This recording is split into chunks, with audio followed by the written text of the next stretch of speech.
baik ketua kelas Yunus yang harinya tidak hadir. Ezekiel dan Lady.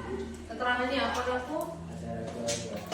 Oke, baik. Sekarang sebelum kita memasuki pembelajaran kita akan relaksasi sebentar supaya anak kami bisa semakin mendalam nanti dalam pembelajaran materi kita ini dengan kondisi badan yang pemikiran yang sehat dan juga tenang.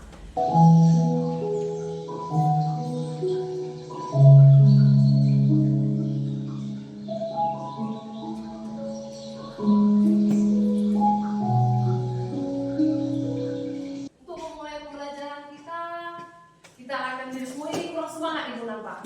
Jadi mari kita bikin satu untuk penyemangat kamu, tapi tepuk semangat dulu kita semua semangat. Oke baik, tepuk semangat. Semangat, semangat. Sekali lagi, tepuk semangat. Semua menggerakkan tangannya. Oke, tepuk semangat. Semangat, semangat. Baik anak ibu semua, kita tepuk semangat dan tentunya harapan ibu kamu semangat untuk belajar di pagi hari ini. Oke, sekarang kita masuk ke budaya bangga. Kalau dikatakan budaya bangga, berarti itu kita memiliki yang tertanam pada diri kita. Itu pertama, harus kita sepakati, kita bangga bagaimana? Pertama, kita bangga menghargai pendapat orang lain. Lagi, yang lain? Silakan. Budaya bangganya, pertama tadi kita sepakat, kita bangga menghargai pendapat orang lain. Apa lagi? Bangga bertutur kata yang sopan. Iya, bangga bertutur kata yang sopan. Iya, bagus sekali. Yang lain lagi? Ayo, siapa lagi? Bangga, budaya bangga. Ayo. Bangga hanya tepat waktu. Iya, bangga datang tepat waktu. Apa lagi? Ada lagi? Ngapain aja kalian pernah dibanggakan? Rajin belajar perlu nggak dibanggakan? Jadi apa kita pilih? Iya, belajar, bangga belajar dengan baik. Siapa yang pernah membaca cerpen? Cuma 2 orang? Banyak, 7 tangan. Berapa orang? Oke, baik, turunkan. Baik, tentunya anak-anak kami semua pernah membaca cerpen. Apa bedanya dengan novel? Cerpen itu berapa lembar? Sampai berbab-bab. Iya. Yang berbab-bab itu apa? Iya, novel. Itu beda cerpen dengan novel. Kalau novel itu kita membacanya berkelanjutan. Kalau dia cerpen sekali dulu bikin teh manis sekalian, habis teh manis harus dibaca. Kan begitu kan? Tapi kalau novel enggak. Jadi di sini yang ibu semua itu cerpen merupakan jenis ataupun prosa yang ditulis dalam bentuk cerita ataupun disebut dengan naratif dan bersifat fiktif. Berarti tidak nyata. Bisa dikatakan imajinasi. Oke, di dalam pembuatan cerpen. Tentunya cerpen jadi bukan begitu saja. Ada unsur pembangunnya, ada unsur pembentuknya. Sama seperti yang sering saya katakan, kalau membangun sebuah rumah, kita memiliki yang namanya fondasi. Jadi, kalau membuat rumah, apa kira-kira fondasi yang kita buat supaya rumah itu kokoh? Ada banjir apa, dia tetap kokoh. Tentunya ada semua unsur-unsur yang digabungkan sehingga membuat rumah itu menjadi kuat. Yang pertama, kalau kita membangun rumah, apa yang kita butuhkan? Semen. Kelompok ini? Iya, sebelah sana? Pasir. Lagi yang di belakang? Apa? Iya, air. Semua itu digabungkan. Kan begitu kan? Sehingga menjadilah sebuah rumah yang kokoh. Begitu juga dalam cerpen. Cerpen juga ada unsur-unsur pembangunnya supaya itu bisa menjadi sebuah cerpen yang menarik. Supaya orang membacanya mengerti dan paham. Dia memiliki 2 unsur. Yang pertama ada unsur intrinsik. Ya, ada unsur intrinsik yang artinya unsur yang membentuk dalam cerpen. Yang ke dalamnya. Sedangkan X-nya itu di luar. Berarti unsur pembentuk dari luar. Jadi yang kedua inilah yang membentuk terjadi sebuah cerpen. Nah, sekarang kita akan bahas unsur intrinsik itu apa saja.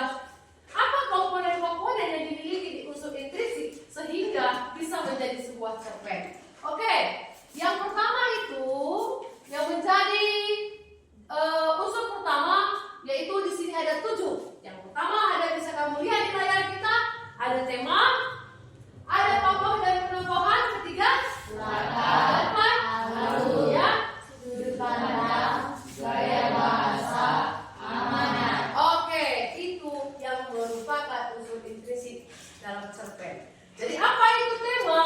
Baik, tema itu yaitu bisa dikatakan dia dasar ataupun fondasi. Jadi intinya yang mendasari sebuah cerita dan bagaimana cara mengembangkan seluruh cerita tersebut.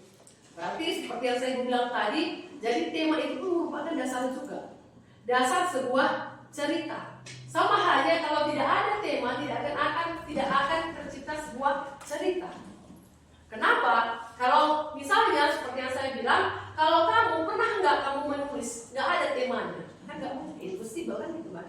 Jadi apa fungsi tema di situ? Dia lebih mengontrol kamu, lebih kamu terarah dibuatnya. Sehingga apa? Kalau memang tadi tentang peternakan, tetap kamu bahas tentang peternakan, terarah dia, nggak campur-campur di dalamnya. Sudah paham? Oke, tentunya kalau membuat sebuah cerpen, tentu banyak sekali tema-tema yang akan diangkat. Salah satunya ataupun contohnya bisa tema persahabatan, bisa tema perjuangan, bisa cita-cita, bisa keadilan. Misal yang lain ditambahkan, apalagi Naku? Cinta. Apa lagi? Ayo, apa?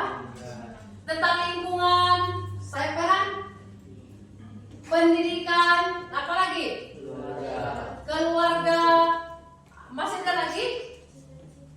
Cita-cita sama dengan yang di layar. Itu semua sudah merupakan tema. Paham sampai tema? Oke, yang kedua itu yaitu ada tokoh dan penokohan. Jadi tokoh itu orang-orang yang ditampilkan dalam cerita itu. Dia yang ditampilkan. Udah? Baik. Setelah dia ditampilkan, dia tokoh yang ditampilkan tadi dibuat karakternya. Itulah dengan penokohannya. Dibuat dia. Jadi bagaimana cara pengarang itu menggambarkan si tokoh tadi. Makanya ada yang pembagiannya itu jenisnya ada 3. Ada antagonis, ada protagonis dan antagonis. Sudah paham? Baik, masuk dia ke antagonis. Antagonis gimana? Kalau antagonis ini dia memiliki sifat yang jahat, yang tidak baik. Biasanya karakter ini cenderung disimbolkan seperti ibu tiri, apalagi kakak tiri, ayah tiri. Kalau ciri tiri sudah semua ya. Itu biasanya kan identik dengan nama seperti itu. Lagi ada protagonis. Protagonis dia memiliki karakter yang baik, suka menolong, sabar, ya kan? Tidak mau membuli. Itu biasanya kemana sering dicontohkan dia? Contoh kalau kita bikin cerpen tentang apa? Cerpen apa sih kita tonton? Bawang merah, bawang putih lah kita buat. Siapa pemeran antagonisnya di dalam?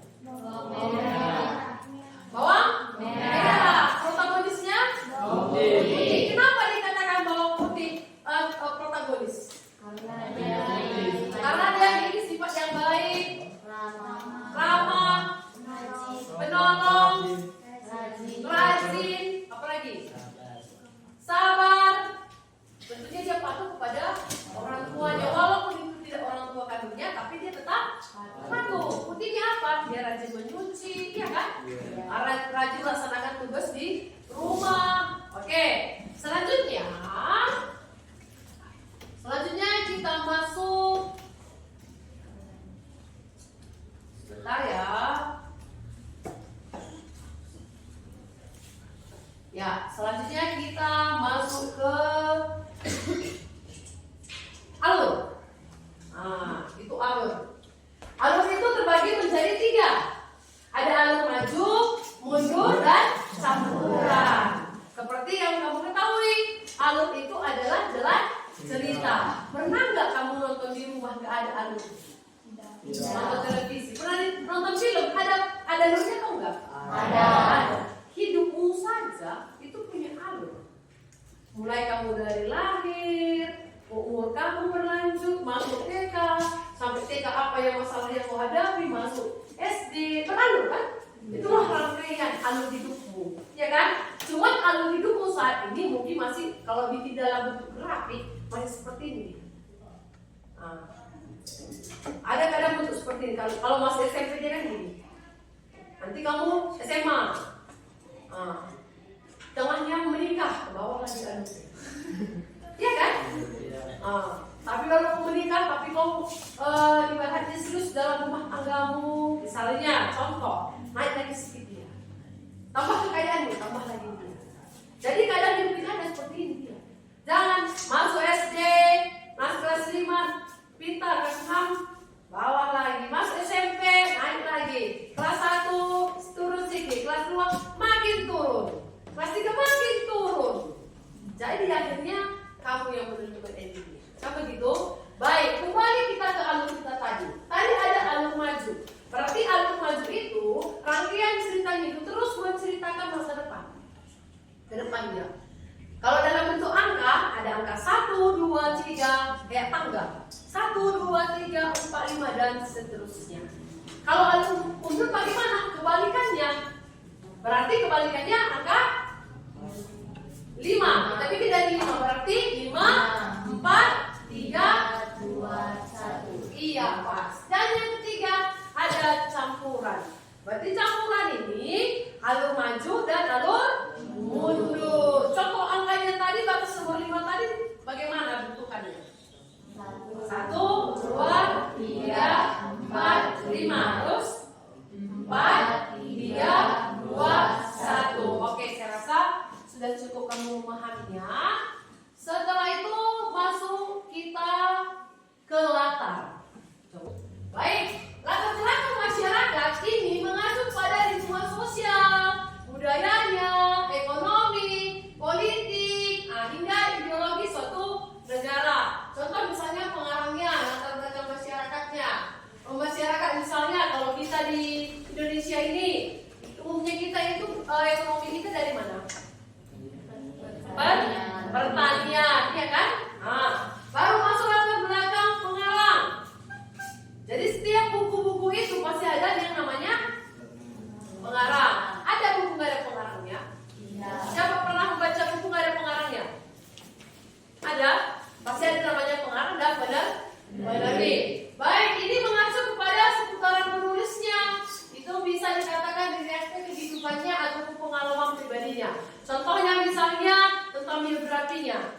Di SD, mana di SD, SMP, apa karir yang dia capai. Kalau misalnya dia itu pernah meraih juara, dibuatlah di situ, dicantumkan di situ di biografinya. Sudah? Dan selanjutnya nilai yang ada dalam cerpen. Ini mencakup nilai agama, nilai sosial, nilai moral, dan nilai budaya. Ini pun semua tentunya ada. Kalau kamu membaca sebuah cerita pendek maupun novel ataupun drama, ini pasti memiliki nilai-nilai yang ada di dalamnya. Contoh misalnya ada nilai agama, ada kan diajarkan di dalam kan? Di dalam kalau kamu baca misalnya ada pula juga nilai sosial, ada yang paling itu penting nilai moralmu, etikamu, kesopan santunanmu di dalam, dan yang terakhirnya itu ada nilai budaya. Sudah paham? Oke, baik. Sampai di sini penjelasan tentang unsur intrinsik dan ekstrinsik. Ada yang ingin bertanya? Ibu, persilakan. Ayo. Ayo, ada yang bertanya? Tidak ada yang bertanya? Tidak. Sudah cukup jelas? Sudah cukup jelas? Oke, kalau sudah cukup jelas, di sini nanti Ibu akan memutarkan sebuah video biar nanti kamu semakin paham, semakin mendalami tentang unsur intrinsik dan ekstrinsik. Ya.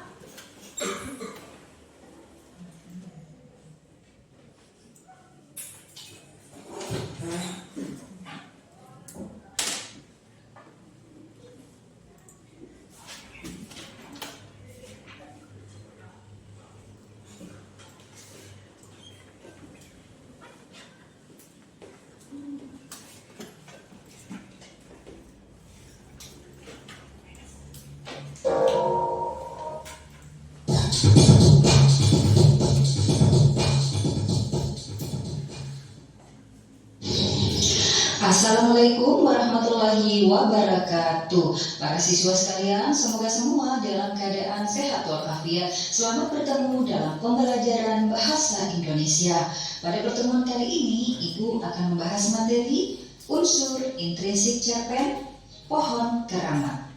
Di akhir cerita, tokoh saya hanya bisa mencatat peristiwa-peristiwa itu tanpa mengerti apa yang telah terjadi. Para siswa sekalian, cerpen tersebut dapat kamu Oke, baik. Dari pemutaran videonya tadi, kalau kamu lihat apa saja yang ada di dalam video ini? Apanya saja dari unsur intrinsik?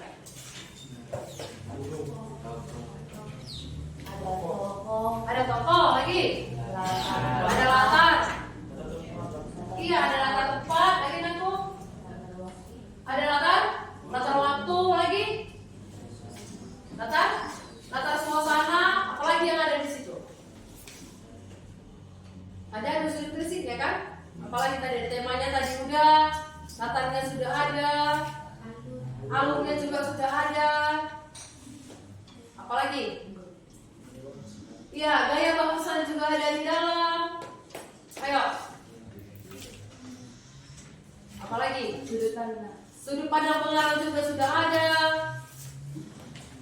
Satu lagi, amanatnya, ya kan? Amanatnya juga ada. Oke, Ibu bagikan dalam KPD supaya kamu semakin paham dan lebih mengerti untuk mencari unsur intrinsik maupun ekstrinsik di pohon cerpen kita Pohon Keramat. Di buku kamu juga ada itu di halaman 53. Jadi berkelompok ya. Silakan tuliskan namanya.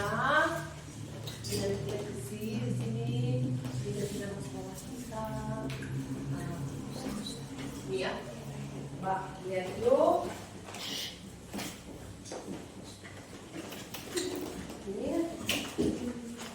Ini langsung aja di dalam dikerjakan ya.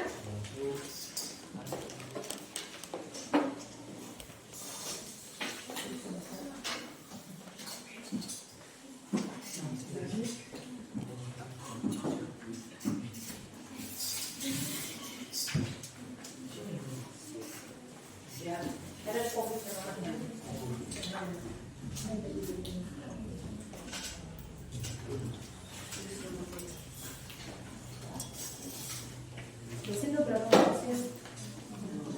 Udah?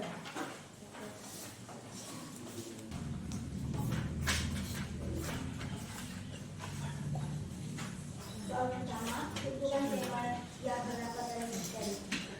Jawaban soal pertama. Ya, tema mereka Pohon Keramat. Nama-nama tokoh: Kang Hasim, karakter tokoh, protagonis; Kakek, protagonis; Boyasi, protagonis; karakter ini, antagonis; warga kampung, protagonis. Jumlah protagonis 3 orang, antagonis 1 orang, protagonis 1 orang. 3. Alur dalam cerpen kesimpulan. 4. Sifat dalam cerpennya. Dalam cerpen 1. Tempat di sebuah bukit dekat gunung Besek. Bukti di paragraf pertama. 2. Latar waktu. Soal saat pendudukan Belanda di paragraf ketiga. Suasana berdidik karena keangkarannya. Paragraf 2.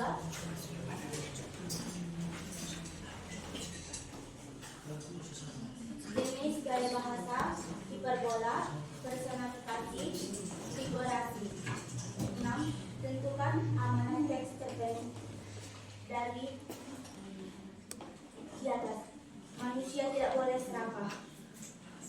7. Nilai-nilai apa saja yang terkandung dalam cerpen di atas. Nilai moral, budaya. 8. Sudut pandangan orang pertama. Oke, kita kasih tepuk salut. Tepuk salut. Salut. Salut. Oke, silakan duduk. Selanjutnya kamu siapa yang ingin maju? Ayo. Silakan. Telah kami amati.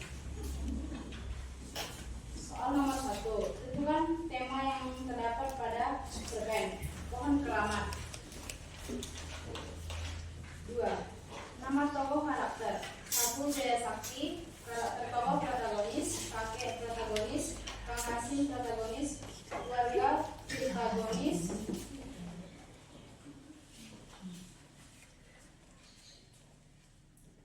warga kampung protagonis. Tentukan alur cerpen di atas. Alurnya adalah maju. 4. Tentukan latar cerpen di atas. 4. Di sebelah bayar kampung. Bukti paragraf 1. Waktu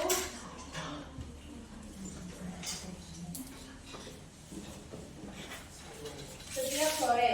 Buktinya di paragraf 3. Suasana seram. Bukti pada paragraf kedua. Ya. Nomor 5. Tentukan juga bahasa. Yang pertama hiperbola, kedua smile, yang ketiga metafora, yang keempat personifikasi. 6. Tentukan amanat cerita cerpen di atas. Suatu hal yang pasti, kita harus lebih dekat dan bersahabat dengan alam dengan cara harus dihargai dan dipelihara. Nomor 7. Nilai-nilai apa saja yang terkandung dalam cerpen di atas. 1. Nilai moral. 2. Budaya. 8. Sudut pandang pengarang. Orang pertama. Oke baik, kasih tepuk salut kepada kelompok 1. Tepuk salut. Salut. Salut. Silakan duduk. Oke baik anak-anak ibu semua, saya rasa sudah cukup paham mengenai teks unsur-unsur intrinsik maupun ekstrinsik di dalam cerpen. Jadi di sini ibu ingin melakukan refleksi kepada diri kamu, bagaimana menurut kamu setelah kita mempelajari unsur intrinsik maupun ekstrinsik dalam sebuah cerpen. Ayo anak ibu, siapa yang bisa memberikan pendapatnya bagaimana setelah kita mempelajari materi ini? Ayo.